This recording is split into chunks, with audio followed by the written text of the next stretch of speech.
सांत्वना की वो बात सर, अपन राजनीति के आपसे एक सवाल करेंगे सर कि सर गुर्जर समाज के जो सचिन पायलट नेता थे उनको सरकार ने दरकिनार कर दिया सर, उस बारे में आपके क्या विचार है सर?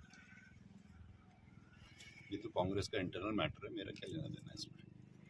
दूसरा सर, आगामी विधानसभा चुनाव आने वाले हैं, 8-10 महीने में आने वाले हैं, उसमें अपने समाज की क्या भूमिका रहेगी? आप किस तरह से समाज के प्रति क्या राजस्थान में 200 विधानसभाएं हैं, उसमें से 75 विधानसभाएं एमबीसी समाज, इसका गुर्जर समाज एक बहुत बड़ा अंग है, काबिज करते हैं। 37% विधायक जो विधानसभा में बैठते हैं वो एमबीसी समाज के आशीर्वाद से ही बैठते हैं। अगर एमबीसी समाज उनको आशीर्वाद न दे तो वो विधानसभा में नहीं आ सकते।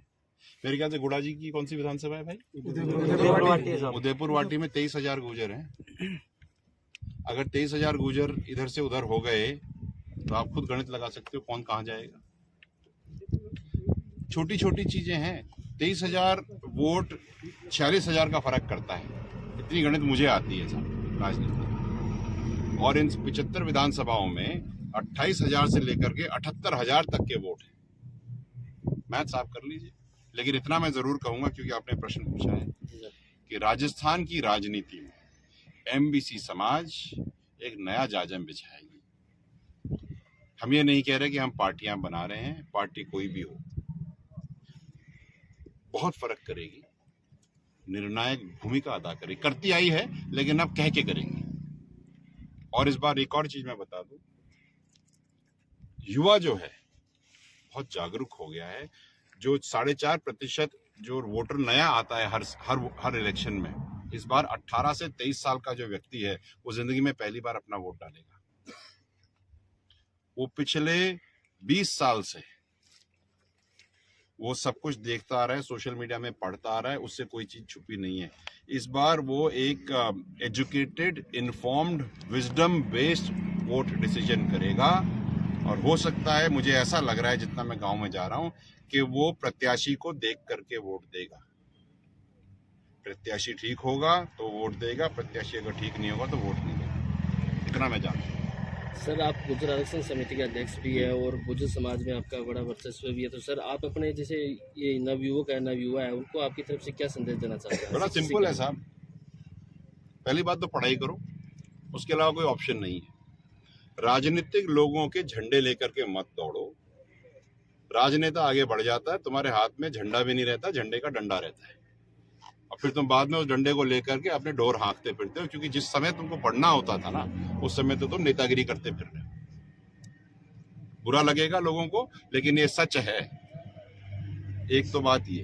दूसरी बात, स्मार्टफोन से पढ़ाई करो, अपना करियर, अपना फ्यूचर आगे बढ़ाने की कोशिश करो। सोशल मीडिया में इतना अनर्गल बवाल मत करो। और तीसरा सबसे इम्पोर्टेंट चीज, सोशल मीडिया के ऊपर जो डिजिटल इम्प्रिंट रह जाती है ना, फुटप्रिंट, वो कभी नहीं हटती। तो कल की तारीख में जब आप कोई नौकरी करोगे, प्राइवेट नौकरी करोगे, तो उसके अंदर में आपका सोशल मीडिया प्रोफाइल चेक होगा। और अगर आपकी बिहेवियर पैटर्न नेगेटिव है, आपके कमेंट्स नेगेटिव हैं, आपकी सोच नेगेटिव है, तो वो छुपी नहीं रहेगी, वो तो सब सामने आ जाएगी।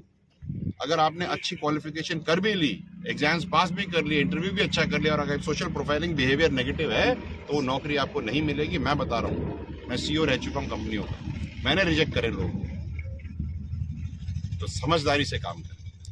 प्रदेश में 200 सीटें हैं। आप दोनों, भाजपा और कांग्रेस, दो प्रदेश की दो बड़ी पार्टियां हैं। आप गुर्जर समाज के लिए कितनी कितनी सीटें आंकते हैं पार्टियों में? देखिए, इस बार के इलेक्शन में जितना मेरे को समझ आता है, करीब 13 विधायक तो बीजेपी से थे और करीब 8 कुल मिलाकर के, सब मिलाकर के, बसपा भी जोड़ लो आप, तो कांग्रेस से थे। तो 13 और 8 कितने हो भाई साहब? 21 हो गए।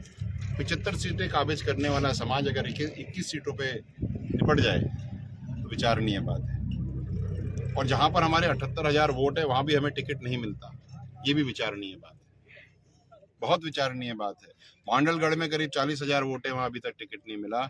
मसूदा में करीब 45,000 वोट है, वहां पे अभी तक टिकट नहीं मिला। एक भी गडरिये को पिछले 75 साल में एक टिकट नहीं मिला। एक भी बंजारा जो रोड के साइड में आपको दिखता है, जिनकी आप फोटो खींच करके फेसबुक और ट्विटर पे डालते हैं, वो कभी भी उसने विधानसभा का दरवाजा नहीं देखा। और हम भी राजस्थान के ही अंग हैं, कहीं बाहर के नहीं। इनको इनका रिप्रेजेंटेशन मिलना तो चाहिए। आपको बताऊं, कड़रिये समाज में आज तक एक भी पार्षद नहीं था। पहला पार्षद बना भरतपुर में, और वो भी मनोनीत बना। विडंबना नहीं है क्या ये? और हम एमबीसी समाज कुल मिलाकर के 7 से 9% है राजस्थान का, और बाकी समाज जो अपने आप को 6 से 7% कहते हैं, वो 43 टिकट लेके आते हैं। क्यों? क्योंकि हमारे बाहुल क्षेत्र के तो टिकट है वो। अब हम अपना टिकट मांगेंगे। जिस आदमी ने, जिस व्यक्ति ने जिंदगी में कभी, उसको ये नहीं पता कि बकरी की मेंगनी में और भेड़ के मेंगने में क्या फर्क है, और रोज 75,000 लोगों के ऊपर राज करेगा जो बकरियां चराते, कैसे चलता है? Doesn't work.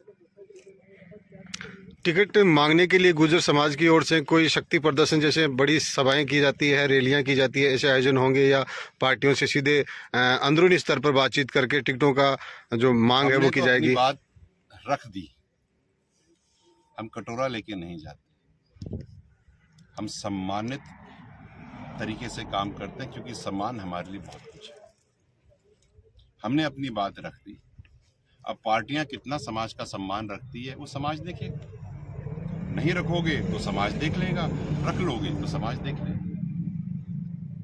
क्यों जाएंगे किसी के पीछे? कोई ऐसी बात, मैंने फेसबुक के ऊपर पूरा का पूरा मैप रिलीज कर दिया है, सोशल मीडिया पे, अखबारों में आ चुका है, छुपा किसी से नहीं है। अब अगर आप ये कहो कि वो तो वही वाली बात होगी ना कि सोए को तो जगा सके, जो जगाए उसको क्या जगेगा। आपके समाज के दिग्गज नेता थे सचिन पायलट, उनको दरकिनार किया गया। मेरे को ही समझ में नहीं, थे क्यों लगाते हो? हैं। लेकिन धीरे धीरे सरकार के द्वारा दरकिनार किया जा रहा है, तो युवाओं का मानस किधर जाएगा?